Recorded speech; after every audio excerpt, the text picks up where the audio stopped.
이웃이 누구오니까. 예수님이 이제 예루살렘으로 길을 가실 때 한 율법사가 찾아와서 두 가지 질문을 던지며 예수님을 시험했다, 테스트했다. 킹제임스 버전에서는 템프트, 유혹했다라고 이렇게 말씀하고 있습니다. 이거는 장차 이제 예수님이 예루살렘에 가셔서 받으시게 될 본격적인 시험의 전초전이라고 할 수 있습니다. 예루살렘에 가셔서도 바리새인 서기관 또 사두개인들과 계속 논쟁하시면서 시험을 겪으셨습니다. 아무튼 그 사건이 있기 전에 겪으셨던 전초전과 같은 그런 장면이라고 볼 수 있는데 여기서 율법학사는 두 가지 질문을 합니다. 첫 번째 질문이 25절 해봅시다. 내가 무엇을 하여야 영생을 얻으리이까? 첫 번째 질문이고, 이 질문에 대한 예수님의 대답을 듣고는 또다시 두 번째 질문을 던지는데 29절에 나와 있는 해봅시다. 내 이웃이 누구오니까? 네, 이 두 가지 질문으로 예수님을 시험했는데 오늘은 율법사가 예수님께 던진 이 두 가지 질문과 또 여기에 대해서 예수님이 주신 답변들을 우리가 살피면서 과연 우리가 어떻게 영생을 얻고 참된 이웃은 누구인가에 대해서 우리가 생각해보는 시간을 갖고자 합니다. 첫 번째 질문 한번 살펴봅니다. 우리 25절 다시 한번 봅시다. 시작. 어떤 율법사가 일어나 예수를 시험하려거든 내가 무엇을 하여야 영생을 얻으리까? 해봅시다. 시험하기 위해 찾아왔더라. 알겠습니까? 오늘 율법사는 순수한 동기로 예수님 앞에 영생의 도리를 물은 것이 아니라 예수님을 테스트하고 더 나아가서 템프트, 시험하기 위해서 그렇게 이런 질문을 던졌다는 겁니다. 질문을 던진 그 동기가 순수하지 못했습니다. 해봅시다. 순수하지 못한 마음으로 질문했더라. 저도 블로그를 운영하다 보면 가끔 그런 사람들이 있어요. 질문을 하는데 순수한 마음으로 몰라서 하는 분들도 계시지만 많은 사람들이 시험해 보기 위해서 질문을 던집니다. 그래서 이상한 질문을 해서 제가 몰라서 그러나 답변을 주면 기다렸다는 듯이 그 꼬투리를 잡아가지고 논쟁을 벌이는 사람들이 있어. 네. 처음에는 몇 번 제가 좀 받아줬는데 이젠 딱 질문하는 내용만 보면 알겠어. 정말 바리새인 서기관 같아요. 율법사 같은데. 그래서 그냥 요즘은 대꾸하지 않고 강퇴시킵니다. 논쟁을 위한 것이기 때문에 대답을 해줘도 듣지 않아요. 여러분 시험하려는 태도가 아니라 진지한 마음으로 주님 앞에 나와 영생의 도리를 물어야 하는 거예요. 알겠습니까? 예. 여러분 우리가 주님 앞에 나올 때는 시험하고 비판하기 위한 자세가 아니라 배우려고 하는 겸손한 자세를 가지고 주님 앞에 나와야 합니다. 설교를 들을 때도 저 목사가 무슨 소리 하나 좀 보자. 아니요. 은혜가 안 돼. 말씀하옵소서 주의 종이 듣겠나이다. 그런 겸손한 마음을 들어야 은혜가 되는 거예요. 알겠습니까? 예. 여러분 예수님을 시험하기 위해 나온 자들은 참된 깨달음을 얻을 수 없음을 기억할 수 있게 되기를 바랍니다. 마태복음 11장 29절에 보니까 나는 마음이 온유하고 겸손하니 나의 멍에를 메고 내게 배우라. 해봅시다. 나의 멍에를 메고 내게 배우라. 그러면 너희 마음이 쉼을 얻으리라. 할렐루야. 주님께서 주시는 멍에를 메고 마치 여러분 멍에를 맨 주인의 멍에를 맨 소와 같이 겸손한 자세, 순종하는 자세로 주의 말씀을 들어야 참된 안식을 얻고 영생의 도리를 깨닫는 거예요. 해봅시다. 멍에를 메고 겸손하고 여러분 순종하는 마음으로 말씀을 들어가는 얘기예요. 그러고 들어야 여러분 영생의 도리를 깨닫지 시험하기 위해서 모릅니다. 결국은 깨닫지 못하고 돌아갔어요. 아무튼 우리가 질문하는 태도가 겸손해야 합니다. 시험하기 위해서 질문하면 안 됩니다. 알겠습니까? 예. 또 두 번째 예수님을 찾아온 율법사의 이 동기뿐 아니라 질문한 동기뿐 아니라 사실은 그 질문한 내용 자체에도 문제가 있었다는 것을 우리가 알 수 있습니다. 우리 25절 다시 한번 볼까요? 시작.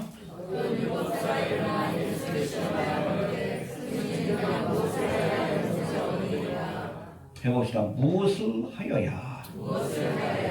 예, 이 율법사는 율법주의적인 생각에 사로잡혀가지고 What shall I do? 내가 뭘 해야 구원받는다. 행위구원이죠. 그게 율법주의지. 이 생각에서 벗어나지 못했다는 거예요. 그러니까 무엇을 하여야 영생을 얻으니까 질문 자체가 잘못된 거예요.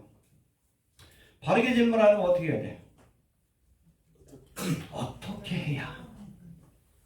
이게 맞아요. How? What이 아니라 What shall I do가 아니라 How can I? 내가 어떻게 해야? 아마 그렇게 질문했으면 예수님께서 영생의 도리를 깨닫게 해주셨을 거예요. 여러분 요한복음 3장에 보면 니고데모가 예수님을 찾아오죠. 그때 예수님 뭐라고 합니까? 거듭나지 않으면 하나님의 나라를 볼 수 없다. 어떻게 해야지 거듭납니까? 이 늙은 몸이 엄마의 뱃속에 다시 들어갔다 나올까요? 아니다. 육으로 난 것은 육이고 영으로 난 것은 영이다. 할렐루야. 성령과 말씀으로 거듭나야 한다. 그러면서 주신 말씀, 유명한 말씀이 있잖아요. 하나님이 세상을 이처럼 사랑하사 독생자를 주셨으니 이는 저를 믿는 자마다 멸망치 않고 영생을 얻게 하려 함이라. 할렐루야. 여러분 이게 복음이에요. 우리가 율법을 행함으로 구원받는 것이 아니라 우리의 십자가에서 대속의 사역을 완성하신 예수를 믿음으로 영생을 얻는 거예요. 질문 자체가 잘못된 거예요. 뭘 해야 율법주의적인 생각이지. 뭘 하는 게 아니에요. 믿음으로 구원받는 겁니다. 해봅시다. 행위가 아니라 믿음으로 구원받는 것이다. 질문 자체가 잘못된 거예요. 영생과 구원의 도리를 정말 모르기 때문에 이런 엉뚱한 소리를 하는 겁니다. 여러분 행위가 아니라 믿음으로 구원받는 겁니다. 이해가 되십니까? 아무튼 이렇게 내가 무엇을 해야 영생을 얻겠냐 율법주의적인 생각에 사로잡혀서 어리석은 질문을 하니까 사실은 대답도 그 어리석은 질문에 맞춰서 대답을 주신 거예요. 이해가 되십니까? 예. 26절 한번 봅시다. 25절 한번 봅시다. 시작.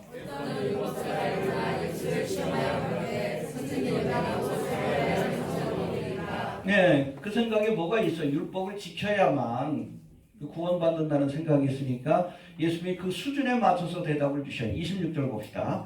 시작.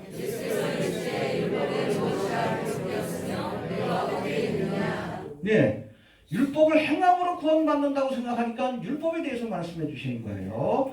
그래서 구체적으로 27절 한번 봅시다. 시작.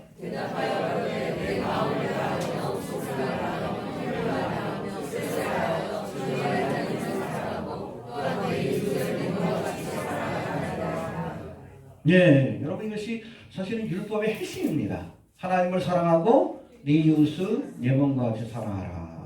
아무튼 이 대답을 들으신 예수님께서는 뭐라고 하십니까? 28절 봅시다. 시작.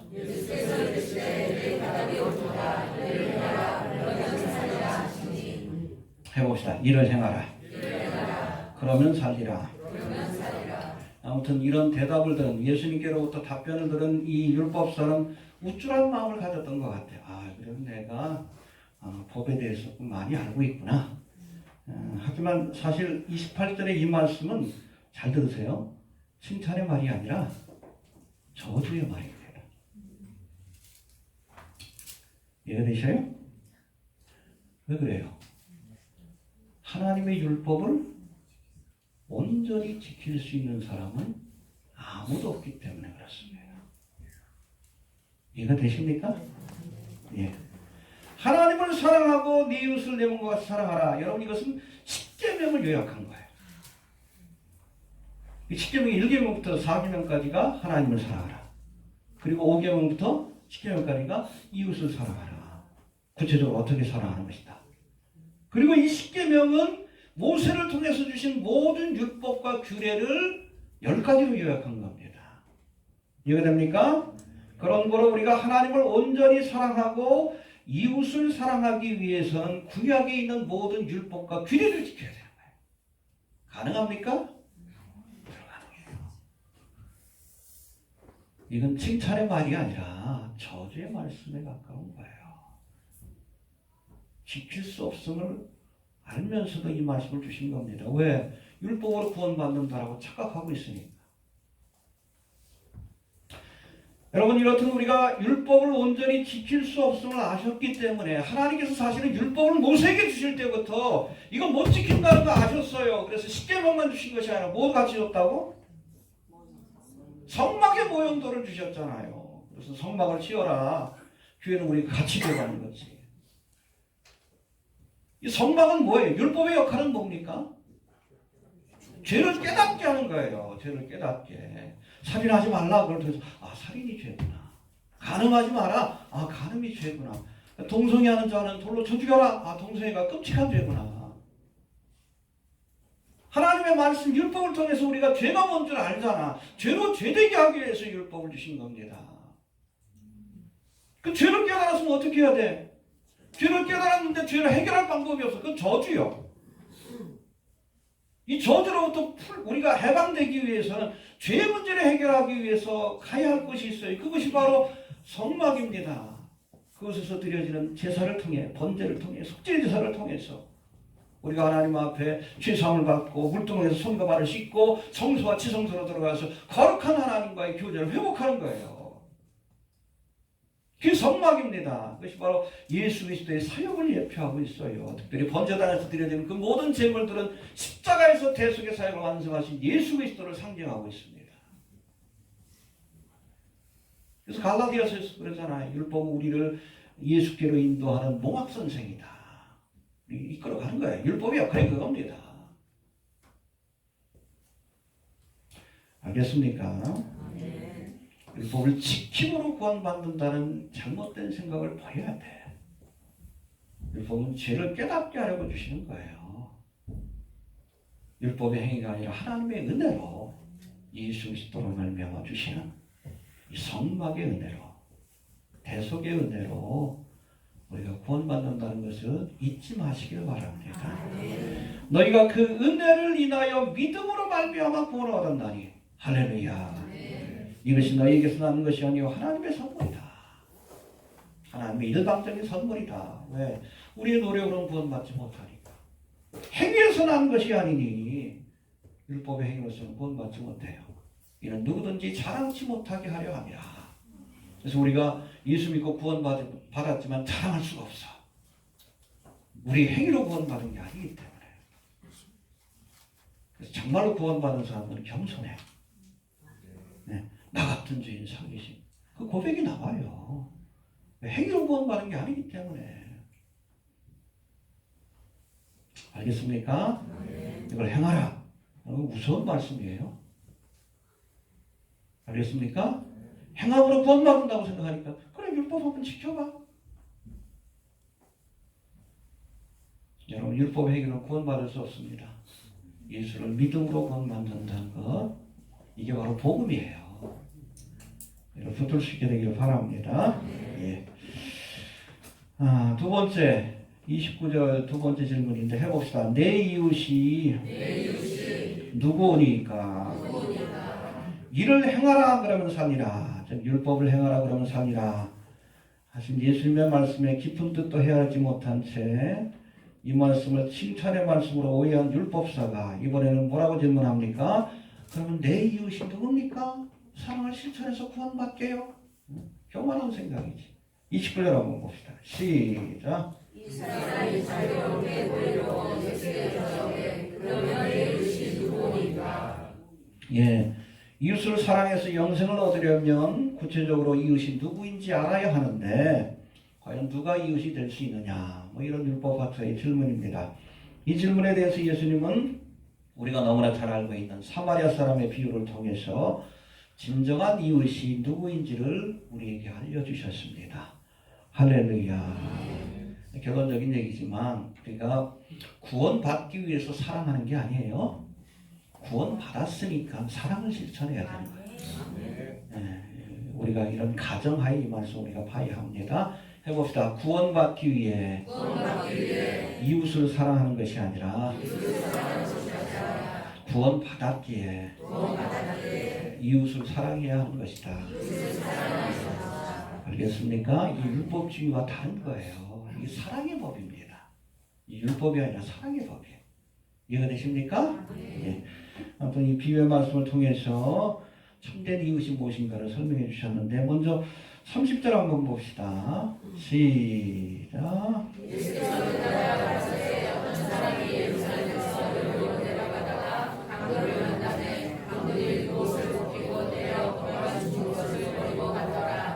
예, 해봅시다. 예루살렘에서 여리고로 내려가다가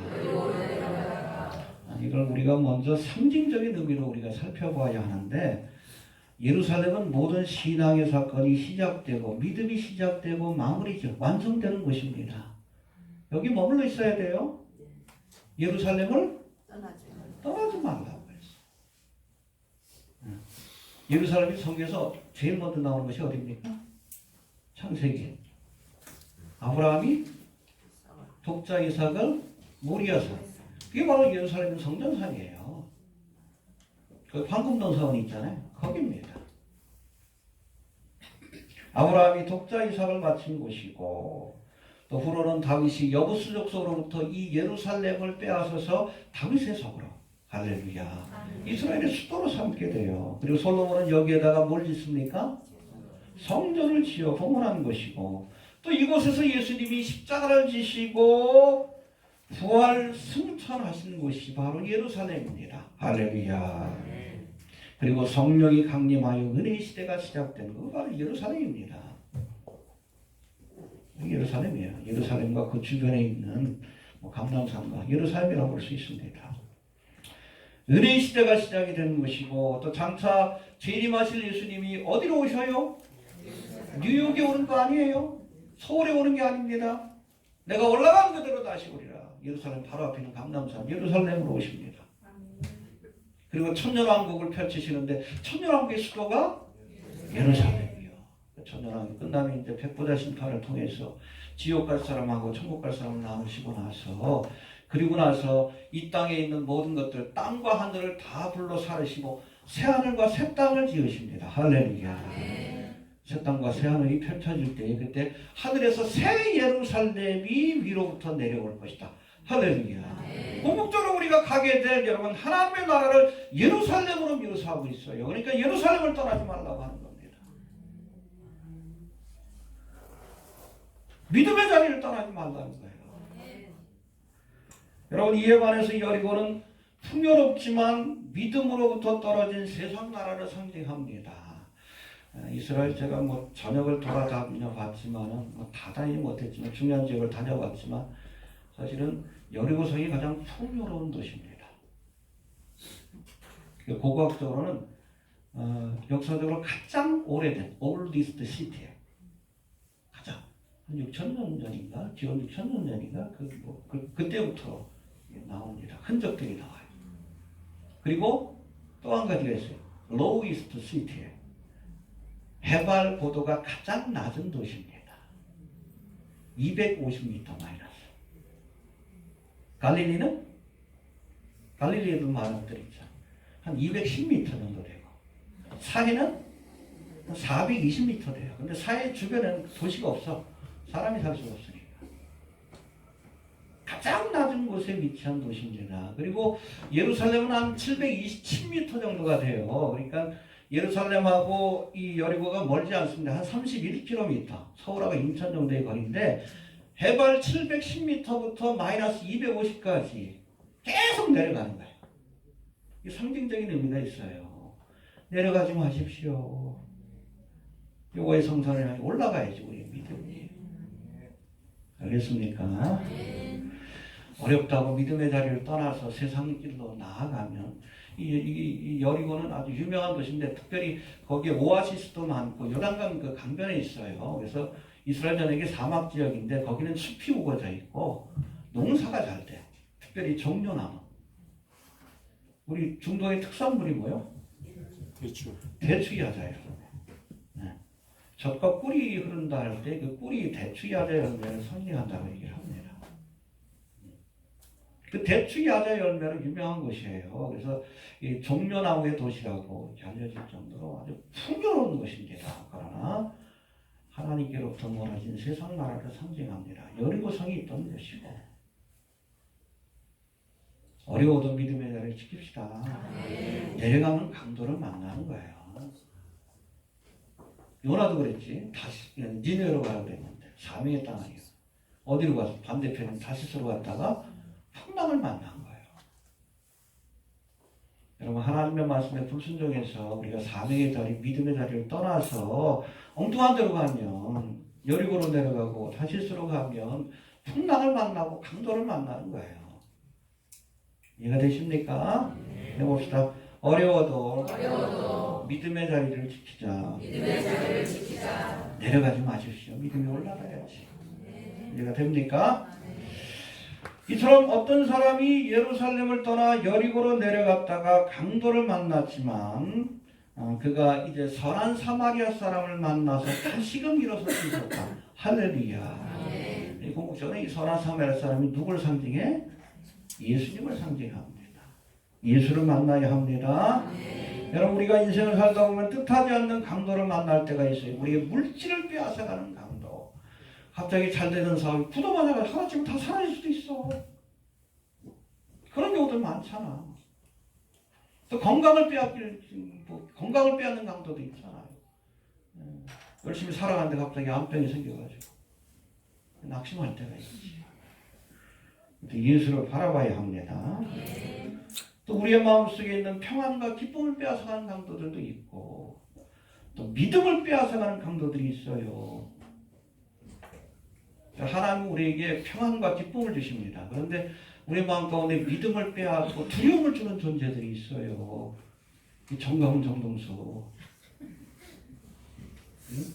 빨리 나라 된다. 공산국가 된다. 그럼 기독교인도 다 죽는다. 이 발발발 떨면서 태극기 들고 이제 몰라. 여러분 두려워하는 마음 마귀가 주는 거예요. 그걸 통해서 사람들을 이용하는 거예요. 여러분 두려움을 조장하는 모임은 성령이 역사하는 것이 아니고 마귀가 역사하는 것이지. 자꾸 김정은을 두려워하게 하고 공산주의를 두려워하게 하고. 왜 두려워해? 이미 끝났어요. 여러분 소련이 붕괴하면서 이데올로기 싸움에서 이미 여러분 공산주의는 끝난 거예요. 근데 공산주의 국가 된다고.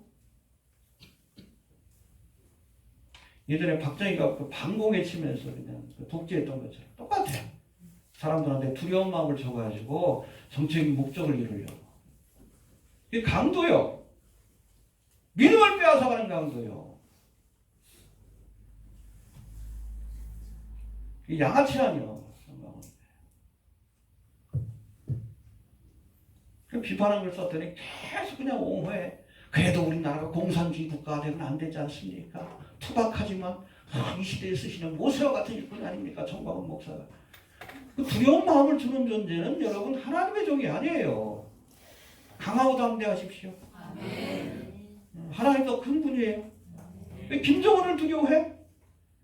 응? 하나님 더 강하신데. 자꾸 두려움을 조장해. 두려움. 왜 문재인을 두려워해요? 문재인이 공산주의 국가 만든데 김대중 때 벌써 공산주의 국가 됐어야지. 말도 안 되는 논리를 가지고 얘기를 해. 믿음을 빼앗아가는 강도들이에요. 몽들여 쳐서 쫓아내야 합니다. 그래야 한국교회가 살아요. 이 정가훈 정동수 같은 이 강도들을 몽둥이를 쳐서 몰아내지 않으면 한국교회 같이 무너집니다. 두려움이 지배해. 그 양반들 걸 보면 두려움이 빨갱이 나라 된다. 공산주의 국가 된다. 그럼 기독교인도 다 학살된다.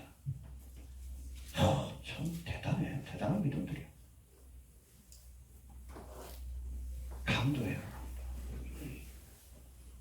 그리스도인은 어떤 상황에서도 담대합니다. 죽음 앞에서도 불못불 앞에서도 죽여! 그러잖아. 그게 그리스도인의 모습이지. 죽으면 어떻게 죽으면 어떻게. 아이고 정말 피가 죽으면 천국인데 좋지. 희한. 아유 믿음이 없어서 그래. 왜 그렇게 휘둘립니까 거짓 선지자들한테. 믿음이 없으면 그런 거예요.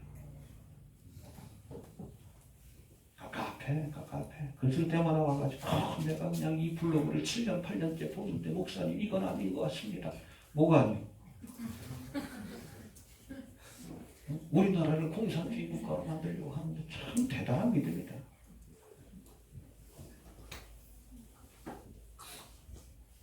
막 감정이 오세요 나한테.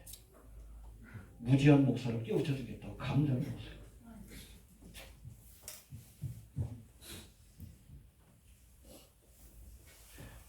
그 사람 너무나도 저는 공산주의 국가를 많이 가봤어요. 러시아에서 1년 있었고 소련이 붕괴하고 나서 제가 일부러 중국도 가봤고 북경도 가봤고 여행을 통해서 베트남도 가봤어요. 싱가포르도 여러분 사회주의 국가입니다. 공산주의보다 뭐가 강해? 돈이 강해요. 여러분 중국도 돈이 신이에요. 공산주의 뭐 이념이 아니에요. 버리고선 자본주의 체제 받아들여야지. 싱가포르도 그렇고 베트남도 그래요. 그 돈보다 더 강하신 분이 하나님이십니다. 이 김정은이가 왜 자꾸 그 미국한테 매달려? 돈 때문에 왜? 더 불쌍하잖아. 불쌍히 여겨야지. 왜 이렇게 두려워해? 에? 돈에 짤짤짤짤 매는데 이게 트럼프한테 살려주세요 그러고 얼마나 불쌍해. 그 뭘 두려워해? 왜 하나님을 경외해야지 김정은을 경외합니까? 장난치지. 공산주의에 대해서는 저만큼 하는 사람 없을 거예요. 왜냐면 구세로 무너지고 나서 다 공산당 당원들이에요. 국가 무슨 특별히 공산주의 뭐 기념일 전쟁 기념일 같은 데 보면 그냥 이게 북한에서 보셨죠? 계급장 탁 달고 와가지고 아이씨 그래 똥놈 그래. 뭐 할 말 있다 그러면서 광고 시간에 주여 그랬지. 그래도 복음 들어가니까 다 울고 회개해요. 이데올로기가 강한 게 아니에요. 예수가 강해. 아멘. 왜 두려워해? 왜 두려워해? 이미 여러분 20년, 30년 전에 다 끝났는데 사상싸움은 끝났어요. 그거 가지고 장난치는데 거기에 휘둘리고 있으니 정가오리가 애들도 아니고 하나님의 자녀란 사람들이 그러니 아이고 얘기하면 말이 길어져요. 아이고 불쌍합니다. 저 정강훈 정동수 같은 쓰레기 같은 그런 목사들이 지금 목에다 핏대를 세우고 있는데 주님 오십니다. 주님 오십니다. 1000,000명이 덤벼도 두렵지 않아요.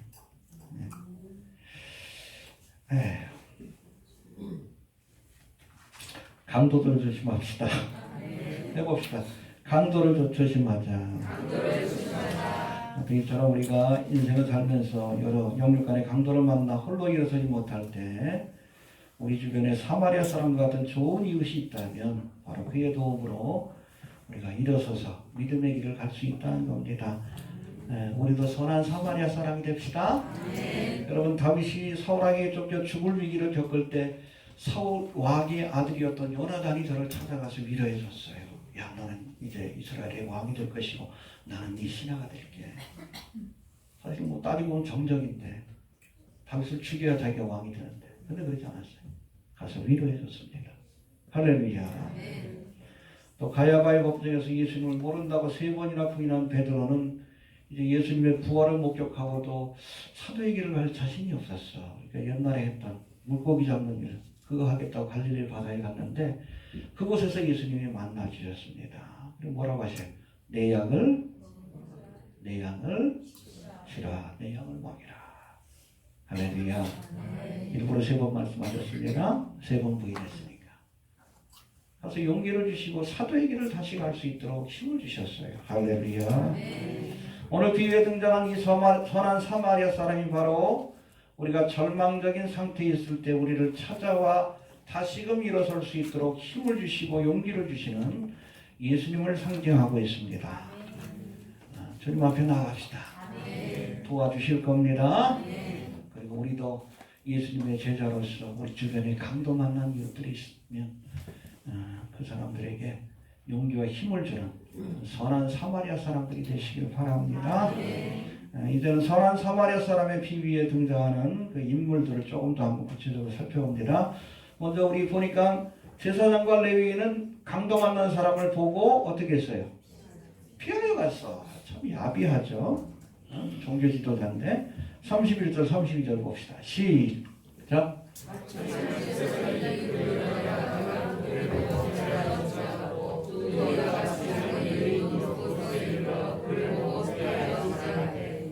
예, 여러분 레위인과 제사장은 12지파 가운데 하나님을 섬기도록 선택받은 사람들이에요. 원래 장자의 재앙에서 하나님께서 이 장자는 죽을 사람들을 하나님께서 살려주셨으니까 다 초태생은 누구 거다? 11조도 그런 정신이에요. 처음 열매는 다 하나님 겁니다. 근데 이스라엘 백성들 가운데서도 원래는 장자가 죽어야 되는데 그 재앙이 패스오버합니다. 그게 6월절이에요. 그러니까 장자는 하나님 앞에 바쳐라. 죽을 자를 살려주셨으니까.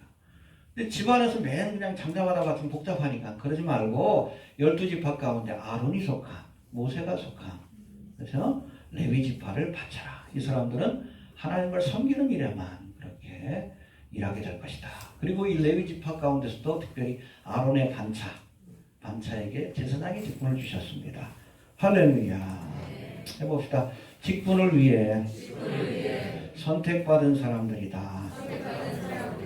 그렇다면 누구보다도 하나님의 법을 실천하는 일에 힘써야 할 사람들인데 오히려 강도 만난 이웃을 외면함으로 그야말로 신앙과 삶이 분리된 위선적인 모습을 우리에게 보여주고 있다는 거예요. 그렇죠? 하나님의 법을 가장 잘 지켜야 돼요. 이웃을 사랑하는 법을 가장 잘 지켜야 될 저들이 오히려 그 법을 외면하고 피하여 갔다라고 말씀하고 있습니다. 한국교회 목사들 같죠? 네. 그런 거예요. 여러분 본문에서 제사장과 레위인이 강도 만난 사람을 피하여 간 것은 뭐 두 가지 이유가 있을 거예요. 혹시 자기들도 강도를 만나면 어떨까? 첫 번째 이유고 이기적인 생각 때문에 피하여 갔다 그런 주장이 있고 또 두 번째는 사실은 이 제사장 레위인처럼 하나님의 성전에서 일하는 사람은 잘 들으세요.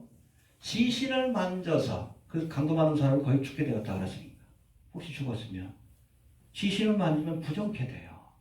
직분을 감당할 수가 없습니다. 정결의 예식을 치르기까지. 이해됩니까?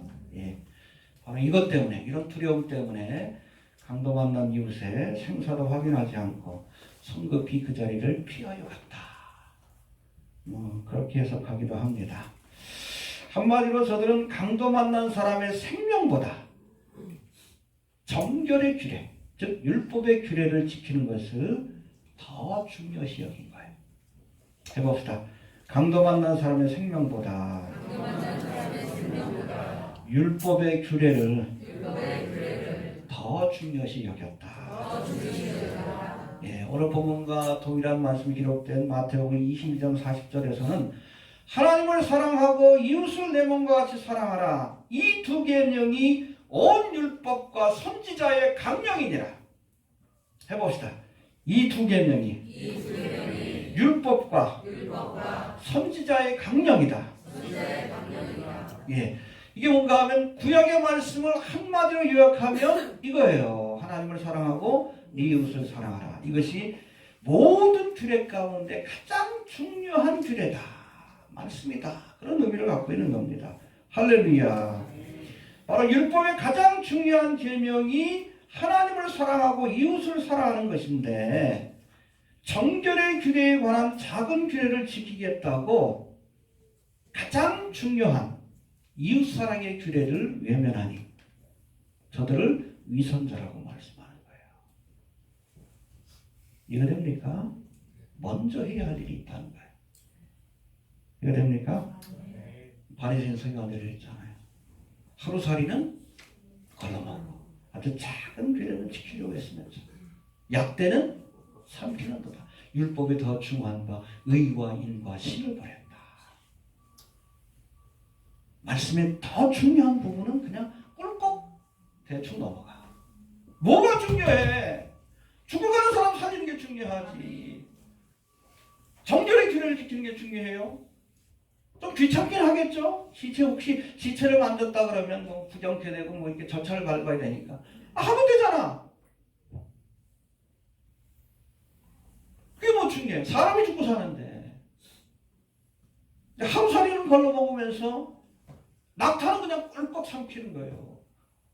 이웃을 사랑하는 하나님의 말씀을 그냥 외면하는 거예요. 이게 바로 위선입니다. 이런 종교인이 되면 안 되는 거예요. 뭐가 중요한지, 무엇이 중요한지 알아야지. 이해가 됩니까? 뭐가 중요한가? 뭐가 우선돼야 되는지 그걸 알아야 되는 거예요. 예. 어떤 의미에서는 중요한 것을 지키기 위해서는 그냥 세세한 규례들은 어떨 때는 외면하고 무시할 수도 있는 겁니다. 다윗이 여러분 제사장 그 집에 찾아갔을 때 먹을 게 없으니까 뭘 줬어? 진설병. 원래는 제사장만 먹어야 되는데. 근데 하나님이 뭐라고 안 그랬어요? 사람이 사는 것이 중요하니까. 뭐가 중요한지 알아야 되는 거예요. 이해가 됩니까? 그래서 하나님의 법을 적용할 때도 어떤 분은 그냥 작은 것 가지고 매달리는데 그거 아니에요. 성경에 가장 중요한 법, 그 법을 지키는데 혹시 문제가 된다면 그 뭐 하나님께서 용납하십니다. 이해가 됩니까? 예. 뭐가 중요한지 우리가 알아야 된다는 겁니다. 예. 네 번째, 강도 만난 사람을 보고 제사장과 레위인은 피하여 갔지만 사마리아 사람은 저를 가까이 하여 저를 돕기에 최선을 다했다고 말씀합니다. 해봅시다. 사마리아 사람은 가까이 했더라. 이 말씀을 보기 전에 우리가 먼저 이 사마리아 사람에 대해서 생각해 봐야 하는데, 사마리아 사람들이 어떤 사람들이에요?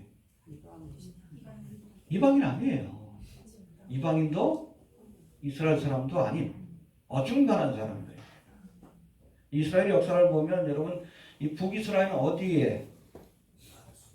아수르에 의해서 멸망을 받고 남유다는 그 몇백 년 뒤에 바벨론에 의해서 멸망을 받아. 왜? 아수르가 먼저 우상숭배의 죄를 너무 많이 졌기 때문에 그래요. 그때 여러분 아수르에서 멸망받을 때 이 아수르 왕이 아예 이 북이스라엘을 그냥 그 자기 속국으로 만들기 위해서 그 아주 중요한 사람들은 다 포로로 끌고 가고 남아있는 사람들은 아수르 사람들하고 일부러 결혼을 시켰어요. 아니, 종족 자체를 없애버려요. 그래서 생겨난 종족이 사마리아 사람. 왜? 사마리아는 북이스라엘 수도였거든. 이 사람들은 혈통적인 면에서 따지나 신앙적인 면에서 따지나 신앙도 섞여버리고 혈통도 섞여버린 사람들이요. 예수님 당시 그에 비해서 유대인들은 유다 족속이죠. 고난 속에서 신앙의 순수성을 지켰거든요. 그러니까 예수님 당시 유대인들이 사마리아 사람들을 아주 멸시한 거, 오히려 이방인들보다 더 멸시한 거예요. 근데 이 사마리아 사람을 선한 이웃이라고 소개하니까 얼마나 파격적입니까? 이게 뭐예요? 하나님은 겉모습을 보시지 않는다는 겁니다. 혈통과 직업과 같은 겉모습으로 사람을 판단하지 말고 저 사람은 뭐 제사장이다. 저 사람은 뭐 멸시받는 사마리아 사람이다. 그게 중요한 게 아니고 무엇을 행하는가가 중요한 거예요. 아무리 제사장이면 뭐예요? 하나님의 법을 어기는데. 멸시받는 사마리아 사람이라 할지라도 하나님의 법을 따라 이웃을 사랑하잖아요. 그게 중요하다는 거예요.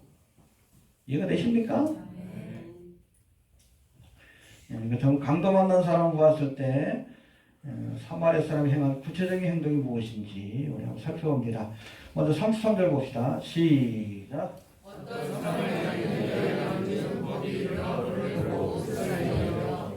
해봅시다. 불쌍히 여겨. 이게 첫 번째예요. 우리가 어려운 처지에 있는 사람들을 바라보고 긍휼히 여길 줄 아는 마음을 가져야 합니다. 여호와께서는 긍휼이 심히 크시다 말씀합니다. 여러분 팔복에서도 긍휼히 여기는 자는 복이 있나니 긍휼히 여김을 받을 것이다. 할렐루야. 여러분, 긍휼은 하나님의 인간들, 특별히 어려운 처지에 있는 인간들을 바라보는 기본적인 마음이에요.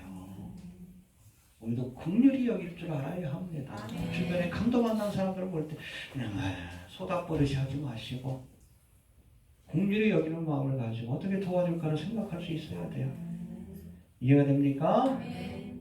뭐 뒤에 나오지만 예수님께서 이제 여리고성을 또 지나실 때 예루살렘을 가기 위해서 소경한 사람이 와서 도와달라고 그러죠. 소경 바디메오. 다윗의 자손 예수요? 불쌍히 여기소서. 긍휼을 구했어요. 그랬더니 주님께서 가던 길을 멈추시고 뒤돌아서서 저의 소원을 들어주셨다고 말씀합니다. 여러분, 예수님께서는 긍휼이 많으십니다.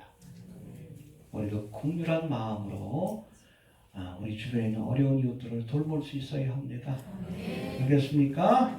그런가 하면 긍휼히 여기는 마음만 가지고는 안 돼. 구체적으로 돕기 위해서 행동해야 합니다. 34절 봅시다. 시작.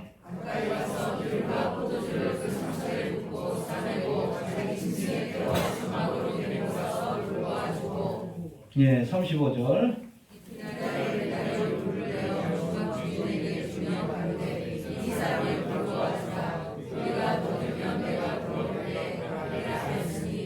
예, 여기 보니까 긍휼히 여기는 마음을 가졌고, 두 번째는 가까이 가서 다가가야 합니다. 구체적으로 도움을 주기 위해서 행동해야 합니다. 해봅시다. 가까이 가서. 그래서 뭐 기름과 포도주로 상처에 붓고 치료해준 거죠. 그리고 주막으로 데려가서 돌봐주고, 자기는 또 일정이 있으니까 주막 주인에게 부탁하면서 돈을 남기고 끝까지 돌봐주라고. 더 들면 내가 돌아올 때 돈을 더 주겠다고. 끝까지 돕기 위해 최선을 다하는 모습을 보여주고 있는 겁니다. 아무튼 우리가 불쌍히 여기는 마음만 가지고는 안 돼요. 뭐 더 웃게 하라, 배부르게 하라, 말만, 립서비스만 해도 안 됩니다. 가까이 가서 구체적으로 우리가 그 사람을 돕기 위해서 최선을 다하고 대가를 지불해야 합니다. 사랑은 대가를 지불하는 겁니다. 알겠습니까? 예, 그리고 마지막으로 36절, 37절 봅시다. 시작.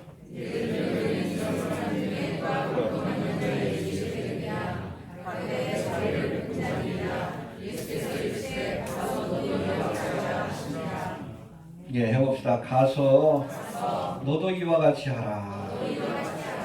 예, 선한 사마리아 사람의 비유의 결론이 바로 가서 너도 이와 같이 하라 인데, 이웃이 된다는 것이 구체적으로 어떤 것인지 내가 알았다면 누가 이웃이요? 어려운 사람을 도와주는 사람이 이웃이지. 이제는 너도 이와 같이 행해라. 이와 같은 사람이 되라라고 말씀하고 계십니다. 아무튼 내 이웃이 누구오니까 라고 묻는 율법사에게 예수님께서는 뭐라고 했습니까? 가서 너도 이와 같이 행하라. 우리 주변에 강도 만난 사람들을 돕는 것이 곧 이웃을 사랑하는 것이다라고 구체적으로 말씀해주고 계십니다. 내 이웃이 누구오니까 누구를 이웃으로 규정할 것인지에 대해서 쓸데없이 논쟁하지 말고, 근데 이웃한테는 뭐 사랑을 베풀고 아닌 사람은 안 할 거요?